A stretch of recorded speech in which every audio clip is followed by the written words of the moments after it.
जिस तरीके से हमारे देश के संविधान को बड़ा खतरा है, संविधान को बचाने के लिए देश की 140 करोड़ से अधिक आबादी ने तय कर लिया है कि एनडीए को विदा करना है, संविधान को बचाने के लिए इंडिया को लाना। राहुल गांधी ने कहा नीरव मोदी चोर है, ललित मोदी चोर है, देश को बेचने वाला नरेंद्र मोदी चोर है, तो मानहानि का मुकदमा झेल रहा है। दूसरी तरफ यौन शोषण का आरोपी इनका सांसद ब्रजभूषण शरण सिंह छुट्टा सांड की तरह घूम रहा है।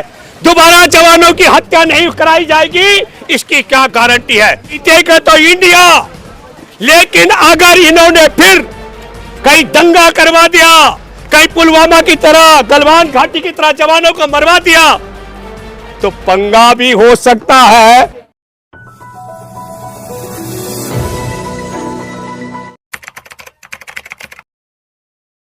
नरेंद्र मोदी ने दिल्ली में संसद भवन के अंदर छाती ठोक करके कहा था एक अकेला सब पर भारी, तो फिर काहे 38 को जुगाड़ करने की तैयारी?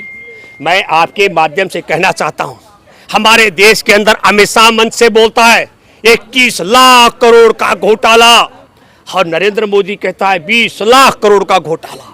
तो पहले ये दोनों ही रंगा बिल्ला तय करके बताएं कि भैया ये 1 लाख करोड़ का घोटाला कम ज्यादा काहे को हो रहा है, इसको समझाना चाहिए। दूसरी महत्वपूर्ण बात मैं कहना चाहता हूं कि हे नरेंद्र मोदी अमेरिका से वापसी आने के बाद बोले थे 70,000 करोड़ का घोटालेबाज है एनसीपी, और जो घोटाले में शामिल है उनको सरकार में शामिल कर दिया गया है। मैं आपके माध्यम से बहुत साफ गोई के साथ कहना चाहता हूं, कोरोना काल के बीच की बात है, मैं विठल कॉन्स्टिट्यूशन क्लब के बाहर चाय के स्टॉल पर था, आईबी के एक आला अधिकारी से मेरे पास मिलने आए, क्योंकि मास्क का जमाना था, आईबी के अधिकारी को लगा ऐसे मैं नहीं पहचाना जाऊंगा। उस अधिकारी ने क्या कहा, आईबी के अधिकारी ने अपना परिचय दिया और बात करना की बात की। मैंने कहा कि पहले मैं तुम आईबी के आला अधिकारी हो, तुम्हारा टेस्ट लेता हूं। और मैंने पूछा, मैंने कहा ये बताइए कि अगर पुलवामा में 40 जवानों की हत्या नहीं करवाती मोदी सरकार, तो भाजपा के कितने सांसद जीत सकते थे? आईबी के आला अधिकारी ने कहा 45 से 50 मैक्सिमम जीत सकते थे, जो 303 आए। ये मैं एनडीए की बात कर रहा हूं। मैंने कहा ये जवानों की हत्या करके 300 से ज्यादा सीटें लेकर आए। आईबी के अधिकारी ने कहा ये मोदी दोबारा नहीं मरवाएंगे, इसकी क्या गारंटी है?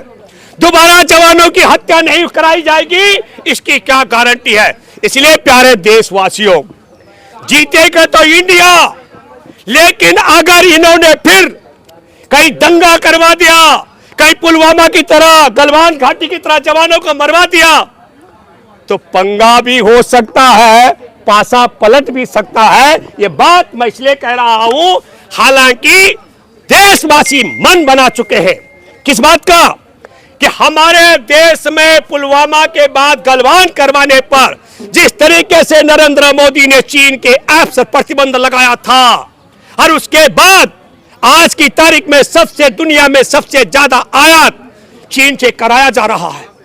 आज की तारीख में जिस तरीके से भारत के एयरपोर्ट, बंदरगाह, हथियार बनाने की कंपनी और रेलवे लाइनों का ठेका चीनी कंपनियों को अदानी के माध्यम से सौंपा गया है, भारत के लोगों ने दुश्मन देश के हवाले इस तरीके से करने के षड्यंत्र के खिलाफ वोट देने का मन बना लिया है। आजादी के 45 वर्षों का रिकॉर्ड तोड़ दिया बेरोजगारी ने।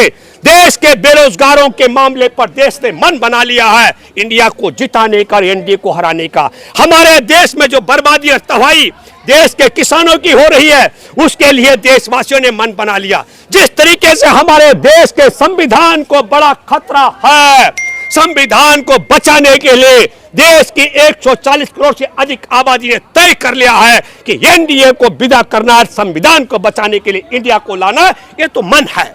और इसी तरीके से हमारे देश के अंदर आप सब लोगों ने देखा किस तरीके से एक व्यक्ति राहुल गांधी ने कहा नीरव मोदी चोर है, ललित मोदी चोर है, देश को बेचने वाला नरेंद्र मोदी चोर है, तो मानहानि का मुकदमा झेल रहा है।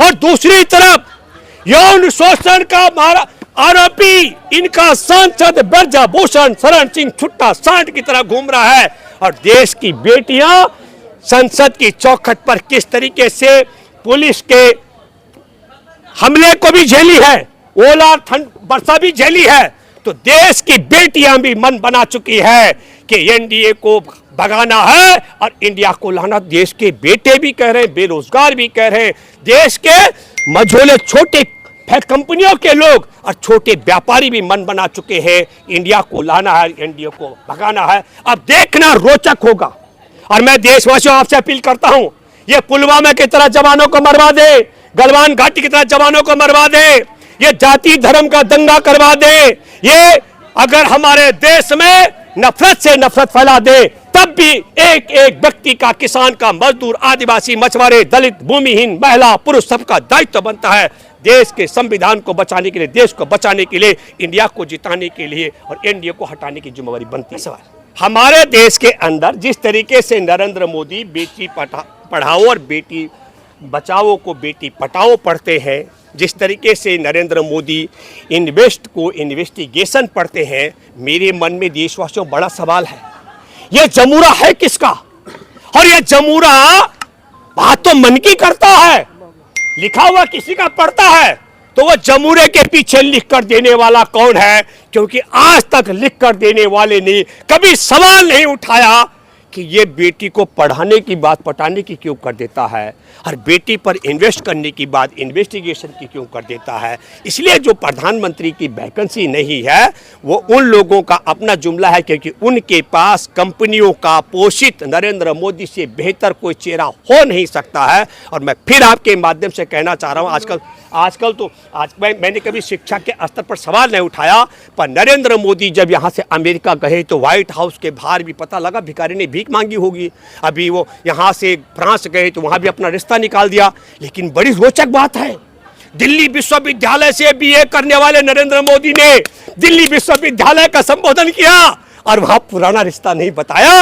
ये बड़ी शोध का विषय है यार, सोचना भी पड़ेगा। जहाँ का सर्टिफिकेट है वहाँ का रिश्ता नहीं है, और पता नहीं, फिर देशवासियों को सोचना पड़ेगा। लोग सवाल कर रहे हैं कि सभी जो है भ्रष्टाचारी एक ही छत के नीचे आ गए। अच्छा, मैं फिर कहना चाह रहा हूँ आपके माध्यम से कि 70,000 करोड़ का जो घोटालेबाज एनसीपी के हैं वो तो भाजपा में चले गए। देखिए, मैं आपको एक बात बताता हूँ, भारत के मीडिया, भारत की लुटेरी कंपनियां, चीन के साथ बड़ी दलाली और इसके अलावा ईडी, आईबी, ये जो एजेंसियां हैं, इनके अलावा नरेंद्र मोदी के पास क्या है? मुझे बताइए, नरेंद्र मोदी के पास है क्या? नरेंद्र मोदी के पास है गोदी मीडिया, नरेंद्र मोदी के पास है चीन की दलाली, नरेंद्र मोदी के पास है जांच एजेंसियां। अगर जांच एजेंसियां खामोश हो जाए, चीन से मिलने वाली दलाली बंद हो जाए और गोदी मीडिया इस भोंपू को दिखाना बंद कर दे, तो आखिरकार नरेंद्र मोदी के पास जो बचता है वो क्या बचता? 16,000 करोड़ के जहाज बचते हैं, दिन में 4 किस्म के कपड़े बदली करने का डिजाइन बदलता है और बाकी जो कुछ भी ज्ञान टेलीप्रॉम्प्टर के माध्यम से परोस जाता है। उसके अलावा मोदी के पास है क्या? कांग्रेस मुक्त सरकार बनाने का दावा कर रहे हैं भाजपा के कुछ लोग। अरे देखिए, एक बात जो आप समझ लीजिएगा, पहले मैं किसी पार्टी का प्रवक्ता नहीं, पर मैं आपके माध्यम से साफ गोई के साथ बता दूं, राजस्थान में भाजपा नहीं आ रही है, मध्य प्रदेश में भाजपा जा रही है, छत्तीसगढ़ में भाजपा नहीं आ रही है। मैं आपको बता रहा हूँ, मैं आपके माध्यम से कहूँ, मैं भारत में मैं स्पीकर ही नहीं हूँ। कई लोगों को लगता है वो भूपेंद्र राव सिर्फ वक्ता है। हमारे देश के अंदर मैं जिक्र करूँ तो अनिल अंबानी को हमने हराया 2006 में दादरी पावर प्रोजेक्ट में, जेल में रहा हूँ लंबे समय तक। हम लोगों ने दिल्ली में 35 दिन 2008 में सीज किया, डीसी ऑफिस जो डीएम होता है दूसरे राज्यों में, सीज किया। हमारे देश का जो 2013 का बेहतर कानून बना, भूमि अधिग्रहण कानून, उसको बनवाने में 19 साल का जीवन लगा। दिल्ली में जो कॉलोनी जिनको अनऑथराइज कहा जाता है, उन्हें बचाने के लिए सड़क से लेकर कोर्ट तक को भी हमने बैकफुट पर किया। मैं ये कहना चाहता हूँ आपके माध्यम से, हमने देश भर की यात्राएं की हैं। दक्षिण भारत के लोग जो घोर कांग्रेस विरोधी थे, उन मित्रों ने मुझे फ़ोन किया और बल्कि उन्होंने से कईयों ने अपील की कि सर ऐसा कुछ कर दीजिए कि हम राहुल गांधी से एक बार भेंट करना चाहते हैं, हम सब लोग कांग्रेस को ज्वाइन। मैं आपके माध्यम से कहना चाहता हूं, दक्षिण के दरवाजे बंद हो चुके हैं और उत्तरी भारत में जहां हिंदी बेल्ट जिसको कह सकते हैं, काव बेल्ट जहां कहते हैं, वहां से भाजपा बहुत पीछे जा रही है। भाजपा के पास मुझे लगता है अब बचाने के लिए कुछ बचा नहीं है।